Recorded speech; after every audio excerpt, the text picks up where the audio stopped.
Chapter 13, Federal System. Political scientists have classified governments into unitary and federal on the basis of the nature of relations between the national government and the regional governments. By definition, a unitary government is one in which all the powers are vested in the national government, and the regional governments, if at all exist, derive their authority from the national government. A federal government, on the other hand, is one in which powers are divided between the national government and the regional governments by the constitution itself, and both operate in their respective jurisdictions independently.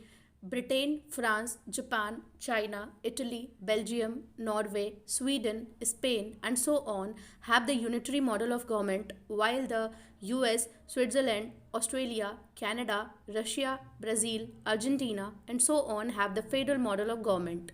In a federal model, the national government is known as the federal government or the central government or the union government, and the regional government is known as the state government or the provincial government. The specific features of the federal and unitary governments are mentioned below in a comparative manner.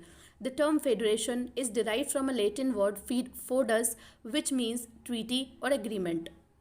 Thus, a federation is a new state political system which is formed through a treaty or an agreement political system between the various units. The units of a federation are known as various names like state as in US, or cantons as in Switzerland, or provinces as in Canada, or republics as in Russia. Comparing features of federal and unitary governments. Number 1. Federal governments have dual government, that is national government and regional government, while unitary government has single government, that is the national government, which may create regional governments. Number 2. Federal governments have written constitution. Unitary governments constitution may be written France or unwritten like in Britain. Number 3. Division of powers between the national and regional government has shown in federal government, while in unitary government no division of powers, all powers are vested in the national government itself. Number 4. Supremacy of constitution exists in federal government, while constitution may be supreme like in Japan or may not be supreme like in Britain. It is found in unitary government. Number 5. Federal government follows rigid constitution, while in unitary government, constitution may be rigid like in France or may be flexible like in Britain. Number 6. Federal government have independent judiciary, while in unitary government, judiciary may be independent or may not be independent. Number 7. Federal government follows bicameral legislature, while in unitary government, legislature may be bicameral like in Britain or unicameral in China. A federation may be formed in two ways, that is, by way of integration or by way of disintegration. In the first case, a number of military weak or economically backward state independent come together to form a big and strong union, as for example the US. In the second case, a big unitary state is converted into a federation by granting autonomy to the provisions to promote regional interest, for example Canada. The US is the first and the oldest federation in the world. It was formed in 1787 following the American Revolution 1775 to 83. It comprises 50 states, originally 13 states, and is taken as the model of federation. The Canadian Federation, comprising 10 provinces, originally 4 provinces, is also quite old, formed in 1867. The Constitution of India provides for a federal system of government in the country. The framers adopted the federal system due to two main reasons: the large size of the country and its socio-cultural diversity. They realized that the federal system not only ensures the efficient governance of the country, but also reconciles national unity with regional autonomy. However, the term federation has nowhere been used in the Constitution. Instead, Article 1 of the Constitution describes India as a union of a state. According to Dr. B.R. Ambedkar, the phrase union of a state has been preferred to federation of states to indicate two things. Number 1, the Indian Federation is not the result of an agreement among the states like the American Federation, and number 2, the states have no right to secede from the federation. The federation is union because it is indestructible. The Indian federal system is based on the Canadian model and not on the American model.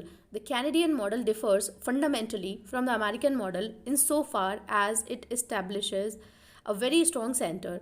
The Indian Federation resembles the Canadian Federation in its formation, that is by way of its disintegration, In its preference to the term union, the Canadian Federation is also called a union, and in its centralizing tendency, that is wasting more powers in the center in comparison to the states.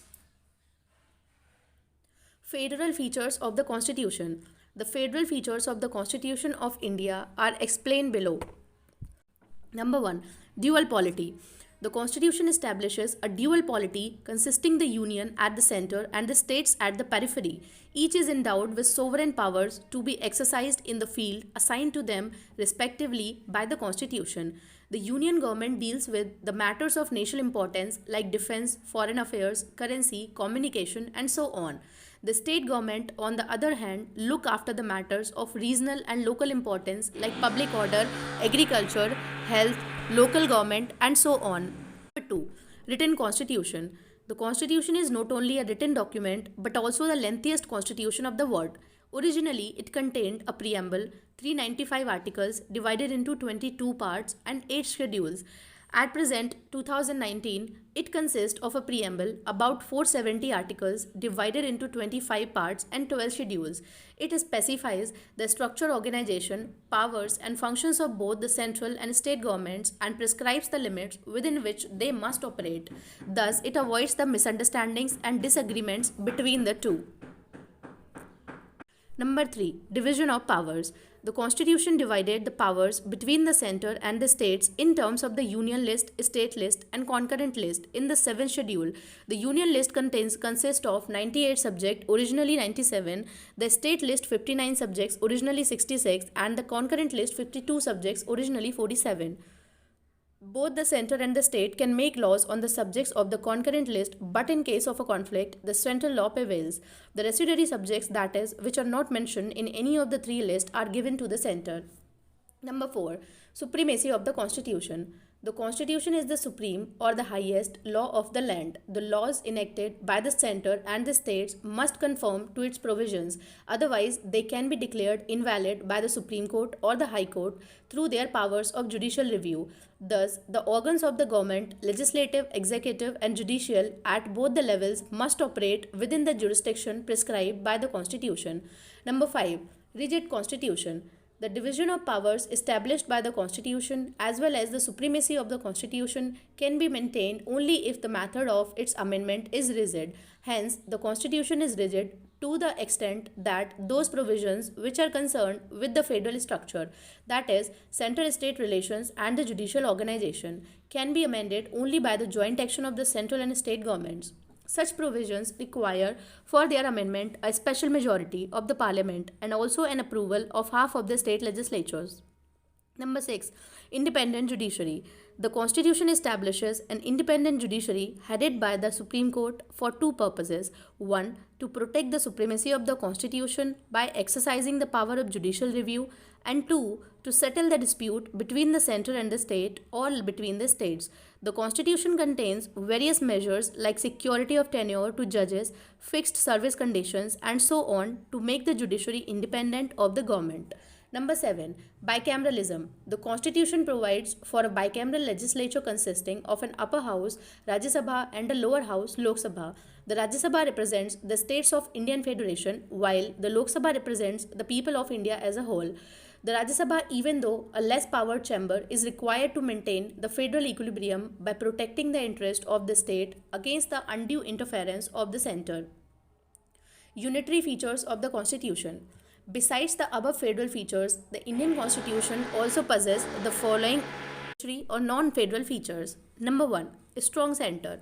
The division of power is in favor of the center and highly inequitable from the federal angle. Firstly, the union list contains more subjects than the state list. Secondly, the more important subjects have been included in the union list. Thirdly, the center has overriding authority over the concurrent list. Finally, the residuary powers have also been left with the center, while in the US they are vested in the states.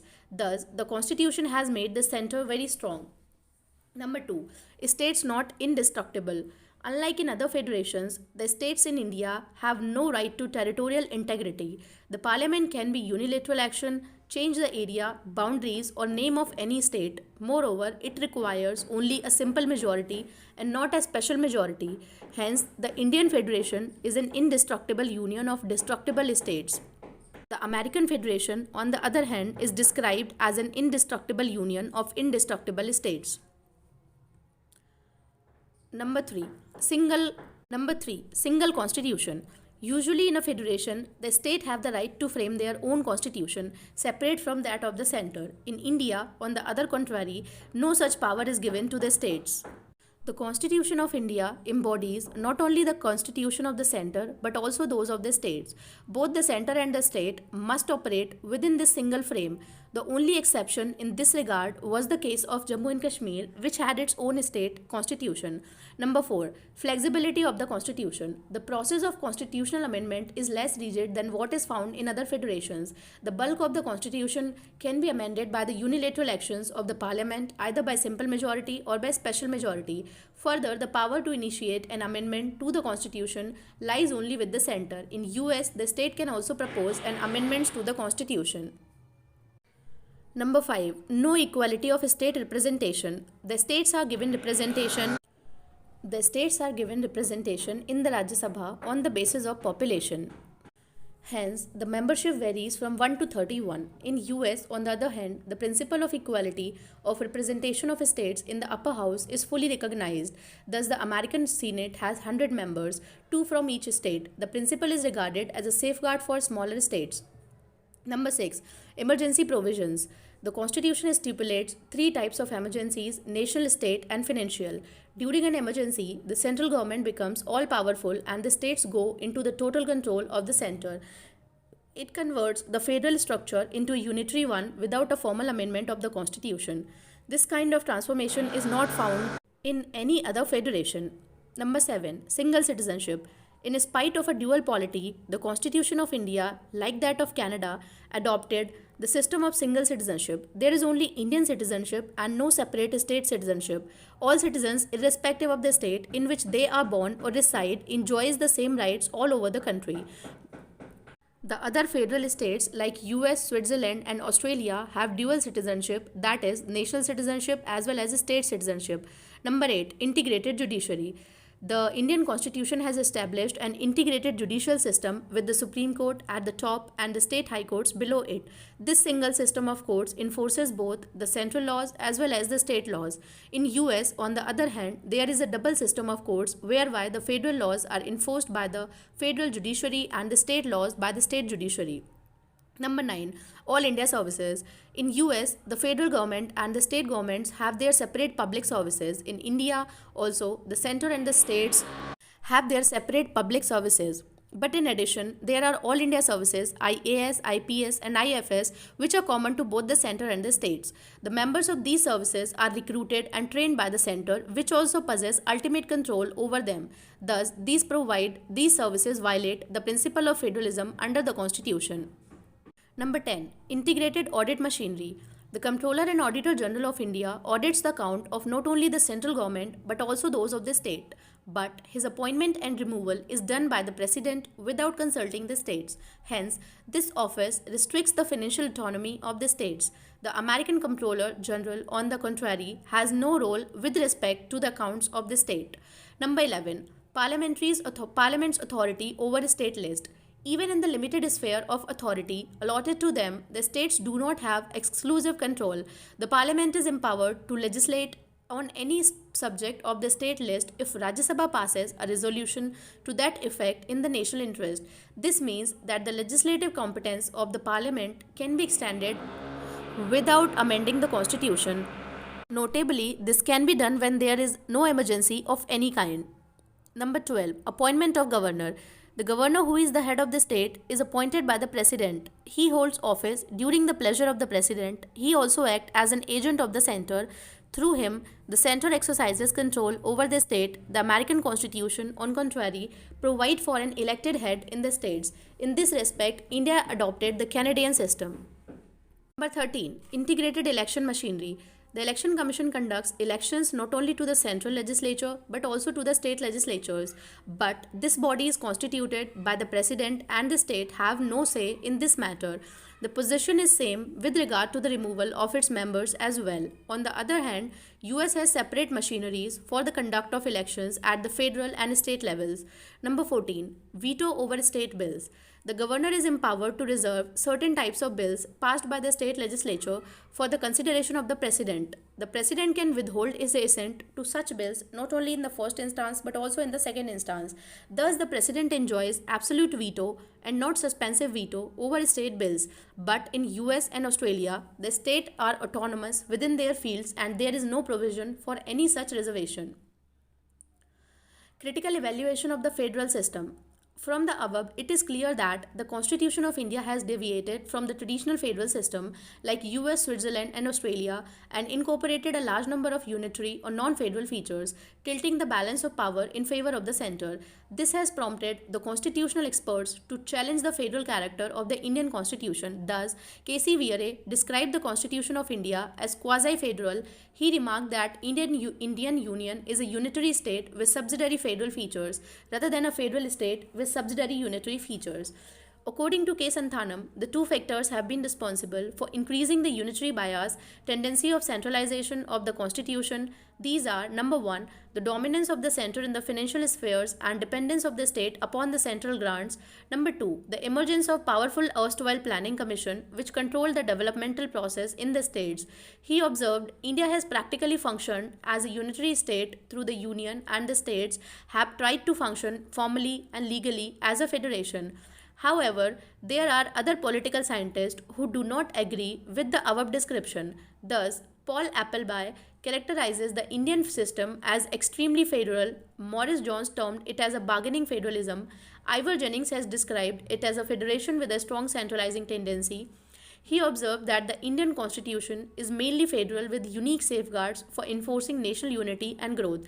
Alexander Wiggs stated that India is a case sui generis that is unique in character. Greenwell Austin called the Indian federalism as a cooperative federalism. He said that though the Constitution of India has created a strong central government, it has not made the state governments weak and has not reduced them to the level of administrative agencies for the execution of policies of the central government. He described the Indian Federation as a new kind of federation to meet India's peculiar needs. On the nature of Indian Constitution, Dr. B.R. Ambedkar made the following observations in the Constituent Assembly. The Constitution is a federal constitution in as much as it establishes a dual polity. The Union is not a league of states united in a loose relationship, nor are the states the agencies of the Union, deriving powers from it. Both the Union and the states are creative by the Constitution. Both derive their respective authority from the Constitution. He further observed, yet the Constitution avoids the might mold or tight mold of federalism and could be both unitary as well as federal according to the requirements of time and circumstances. While replying to the criticism of over-centralization in the Constitution, he stated, A serious complaint is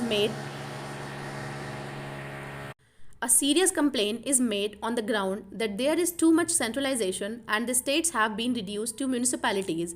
It is clear that this view is not an exaggeration but is also founded on a misunderstanding of what exactly the Constitution contrives to do.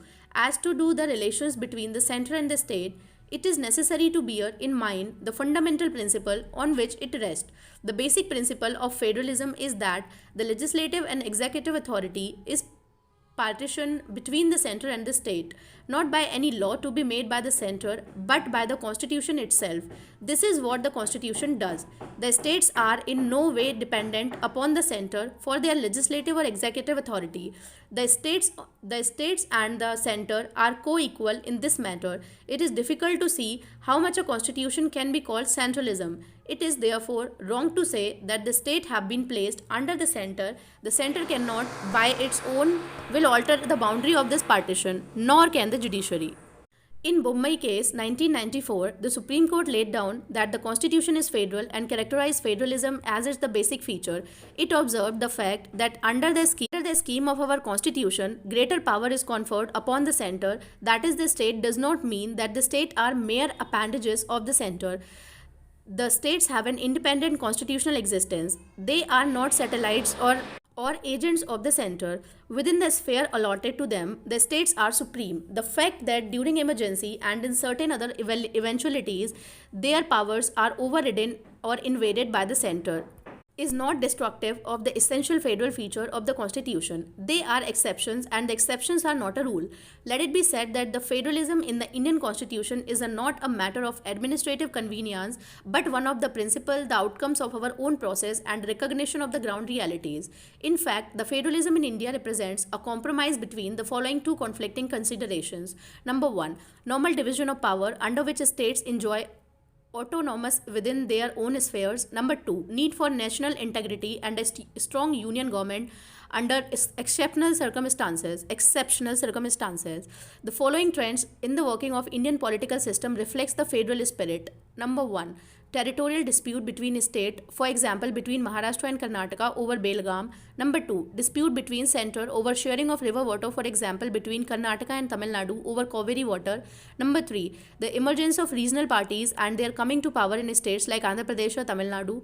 Number four, the creation of new states to fulfill the regional aspirations, for example, Mizoram or Jharkhand. Number five, demand of the state for more financial aid grants from the center to meet their developmental needs.